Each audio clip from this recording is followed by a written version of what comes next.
Infrastructure development ഭൗതിക സാഹചര്യം ഒരുക്കി കൊടുക്കുക എന്നതാണ് സംസ്ഥാന ഗവൺമെൻറ്റിൻ്റെ പൂർണ്ണമായിട്ടുള്ള ഉത്തരവാദിത്വം. ആ ചുമതല പൂർണ്ണമായും നിറവേറ്റിയ ചാരിതാർത്ഥ്യത്തിലാണ് ഞങ്ങൾ നിലകൊള്ളുന്നത്. അതിന് റീൽസ് എന്നോ ഫ്ലെക്സ് വെക്കലെന്നോ എന്ത് വേണമെങ്കിലും പറഞ്ഞ് ഞങ്ങളെ ആക്ഷേപിക്കാം. ആ ദേശീയപാത 66 നിർമ്മാണവുമായി ബന്ധപ്പെട്ട് 25% തുക കേരളത്തിലെ ഗവൺമെൻറ് ചെലവഴിച്ചതാണ്.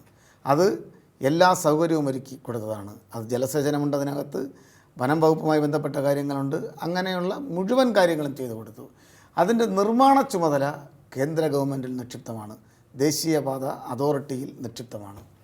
അവരുടെ ഭാഗത്ത് നിന്ന് അവർ കൊടുത്ത കരാറിൽ വന്ന പാകപ്പിഴയിലാണ് ഈ പൊതുമരാമത്ത് വർക്കിൽ ചില പാകപ്പിഴകൾ ഉണ്ടായിട്ടുള്ളത്. അത് കൃത്യസമയത്ത് തന്നെ ചൂണ്ടിക്കാണിച്ച് തിരുത്തി ആ കമ്പനിയെ കേന്ദ്ര ഗവൺമെൻറ് കരിമ്പട്ടികയിൽപ്പെടുത്തി ഡീബാർ ചെയ്തിട്ടുണ്ട്. ആ കമ്പനിയെ അത് കേന്ദ്ര ഗവൺമെൻറ്റിൽ നിക്ഷിപ്തമായിട്ടുള്ള കാര്യമാണ്.